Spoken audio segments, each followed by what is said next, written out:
Non, on ne va pas parler de Blanche-Neige dans cette vidéo. Les idées reçues sont nombreuses dans le monde du 7e art, et je dois vous avouer que je pensais longtemps que certaines étaient vraies.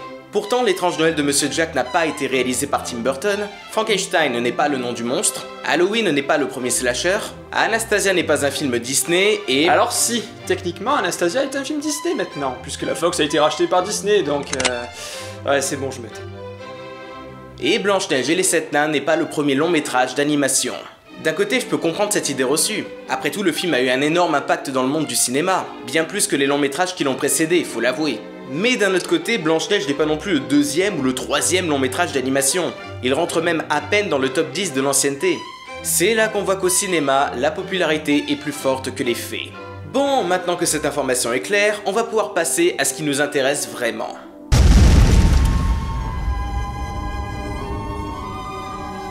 Le cinéma est un art qui nous fait rêver, un art qui nous permet de nous évader, un art où l'impossible n'existe pas.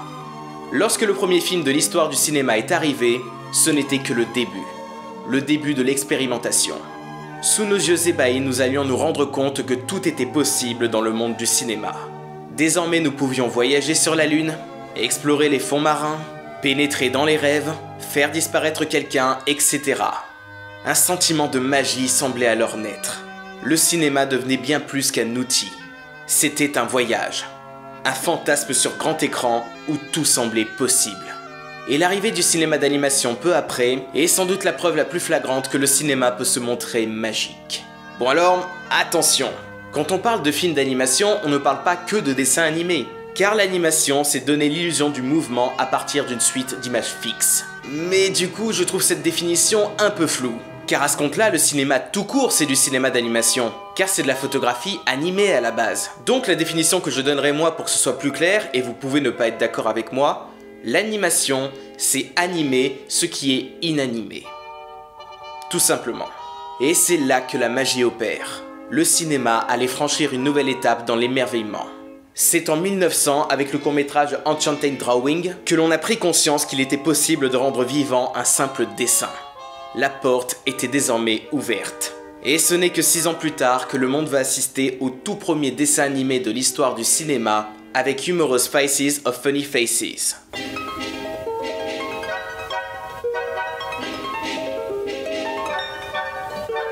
Non mais imaginez les réactions à l'époque quoi, un dessin venait de prendre vie.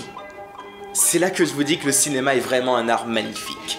D'autant plus magnifique que la charge de travail pour arriver à cela est juste colossale. Sachant qu'il faut plusieurs images pour arriver à une simple petite seconde, je vous laisse imaginer.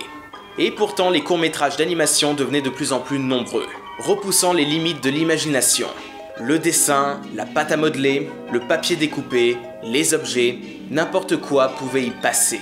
Et j'ai sincèrement le plus grand respect du monde pour ces artistes. Je suis même jaloux quoi, parce que moi tu me demandes de dessiner le président de la République, ben je te fais ça moi. Oh mon dieu, la ressemblance est frappante. Mais comme je l'ai dit, la charge de travail est immense. Et faire un format court ça peut aller, mais un format long, la tâche est alors bien plus compliquée. Sachant qu'il faudrait au moins des dizaines de milliers d'images pour tenir sur 1 heure de film.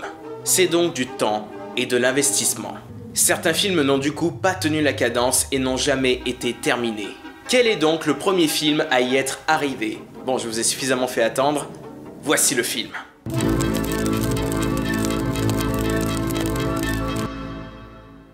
C'est Notre-Dame ou... Non, ça veut juste dire que la seule copie existante de ce film a disparu dans un incendie. Ah! Alors, petite explication. À la base, le premier long métrage d'animation, c'est À l'Apostole, ou L'Apôtre en français. Un film argentin de 1917 réalisé par Quirino Cristiani. Malheureusement, nous ne pourrons jamais voir ce film. La seule copie existante ayant été détruite en 1926. Et l'Apostole n'est donc plus qu'un souvenir. Un titre qui certes compte dans l'histoire du cinéma, mais perdu à jamais. Et c'est dommage parce que les critiques de l'époque, ben, elles étaient élogieuses. Le magazine Critica disait que ce film était vraiment magnifique. Et il ne reste malheureusement que quelques photos pour se faire une idée. Bon, bah on va tenter le deuxième long métrage d'animation alors, hein. Bon, on n'a pas eu de chance avec le premier, mais voilà, faute de mieux. Et puis surtout, au moins, avec celui-là, on peut être sûr que...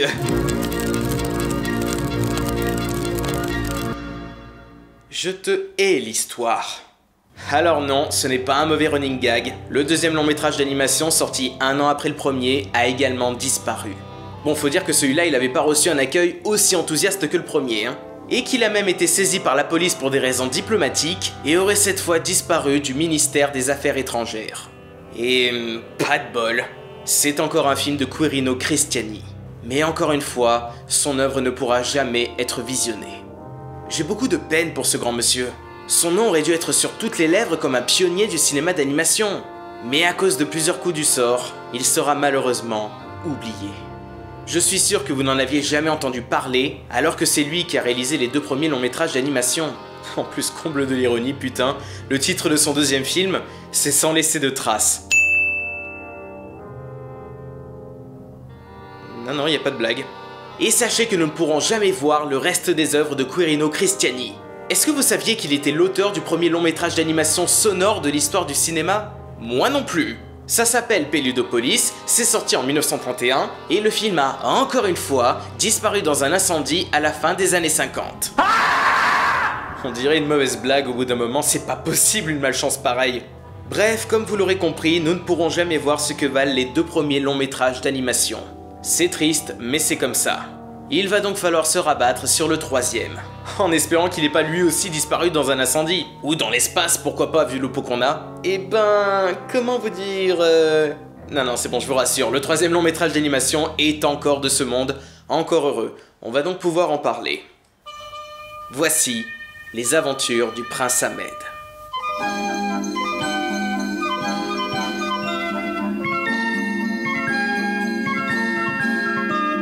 Étant par conséquent le plus ancien long métrage d'animation conservé, il est du coup considéré officiellement comme le tout premier long métrage d'animation.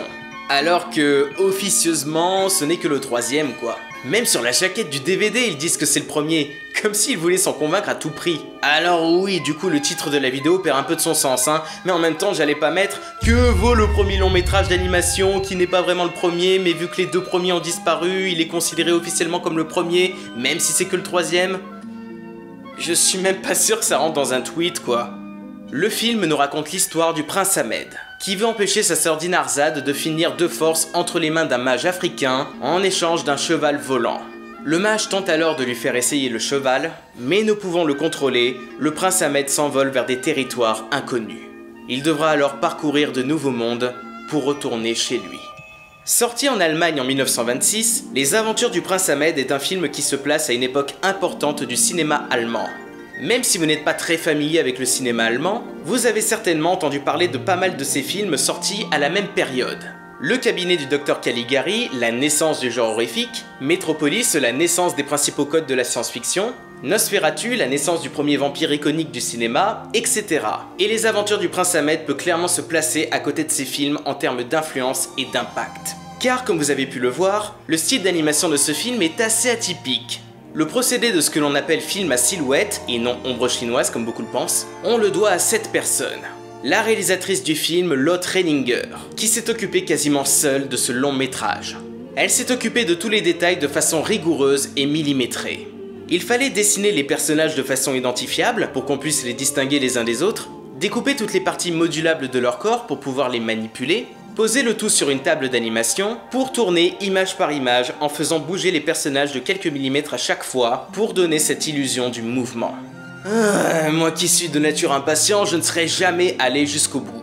Sachant en plus que le film est en 24 images par seconde, je vous laisse imaginer le travail titanesque que cela a demandé pour dépasser les 1 heure de film. Une seule seconde de ce film a demandé plus d'efforts que Paranormal Activity.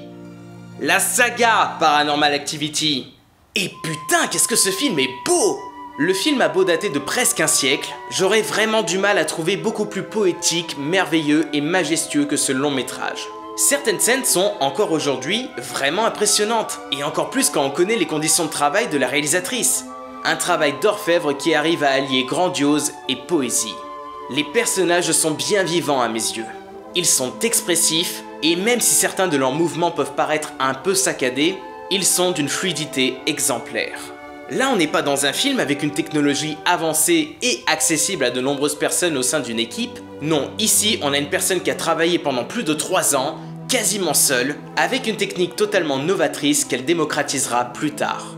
Même si les films de silhouette ne sont pas nombreux, même de nos jours, si vous connaissez le cinéma de Michel Oslo, vous avez donc déjà vu le Dîner héritier de Lotte Reininger. Cela prouve que les aventures du prince Ahmed a eu une certaine influence malgré tout, comme le démontre ce commentaire pertinent et intelligent sur le film. Mauvaise copie de Prince et Princesse. Ah ouais, c'est vrai que ce film qui est sorti en 1926 a trop copié sur ce film qui est sorti en 1999. Franchement, un voyage sous la lune, c'est trop une mauvaise copie d'Apollo 18. L'esthétique sublime du film est également renforcée par le choix des couleurs. À la base, le film était en noir et blanc, mais grâce à une méthode que l'on appelle Desmet Color, ils ont pu teinter certaines séquences avec une couleur bien spécifique. Bleu pour la nuit, jaune pour le jour, et d'autres couleurs appropriées selon la situation. La féerie est alors encore plus grande, et donne l'impression d'avoir affaire à des tableaux où chaque arrêt sur image pourrait être encadré dans votre appartement. Chose que tu ne peux pas faire avec tous les films, hein. Franchement, ça rend super bien.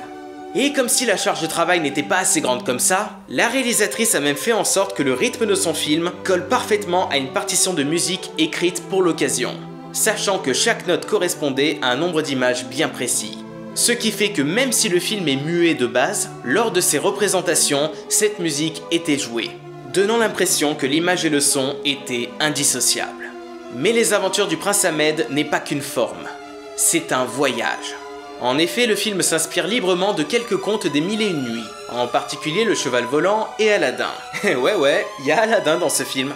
Le voyage qu'effectue le prince Ahmed donne un aspect assez cosmopolite au long métrage. C'est un mélange de cultures absolument fabuleux. Mais en dehors de cette exploration fantastique et dépaysante, on est avant tout plongé dans une aventure. Une aventure rythmée, un spectacle magnifique qui pourra en dérouter plus d'un, certes, mais qui reste captivant et incroyablement moderne pour l'époque. Il est clair que la qualité graphique est le point qui frappe le plus quand on regarde le long métrage. Mais l'histoire n'est pas à mettre au second plan pour autant. Car ici, on est dans un film où la forme épouse à merveille le fond. Chaque fois que je pense au film, j'ai plein d'images qui me viennent en tête. Le prince Ahmed qui observe Pari-Banou, le combat magistral entre le mage et la sorcière, l'apparition divine du génie dans la lampe, etc. On pourrait croire que les aventures du prince Ahmed n'est qu'une esthétique, mais il n'en est rien. C'est une œuvre poétique, une œuvre qui me fait rêver, une œuvre qui me fait voyager. Je suis très heureux que le premier, entre guillemets, long métrage d'animation, ce soit ce film-là. J'avais très peur de voir une œuvre cheap et pas très intéressante, et ma surprise fut de taille quand je me suis rendu compte que je venais de voir l'un des plus beaux films d'animation de ma vie. Je ne peux donc que vous recommander de vous procurer ce magnifique film. Pourquoi pas dans cette superbe édition, qui est aussi cool à l'œil que dans le contenu. C'est un film important dans l'histoire du cinéma. Et si vous aimez le cinéma d'animation ou que vous êtes un minimum curieux, foncez. Je ne vous promets pas que vous allez l'aimer à coup sûr, mais je pense que vous serez au moins charmé par la beauté de ce long métrage. D'ailleurs, à un moment dans le Aladdin de Disney, il y a une référence au film avec un des personnages qui s'appelle le prince Ahmed. You are a worthless street rat. You were born a street rat. You'll die a street rat. And only your fleas will mourn you. Ouais, on est bien loin du personnage du film original, hein. Et le plus ironique, c'est que tout le monde se souvient d'Aladdin, mais peu du prince Ahmed. Et je pense que c'est pour ça que Blanche-Neige est considéré comme le tout premier long métrage d'animation. Parce qu'il faut reconnaître que tous les longs métrages sortis avant sont soit disparus ou non achevés, soit quasiment inconnus du grand public. Et l'impact de Blanche-Neige a été bien plus important, et ça on ne pourra jamais lui enlever.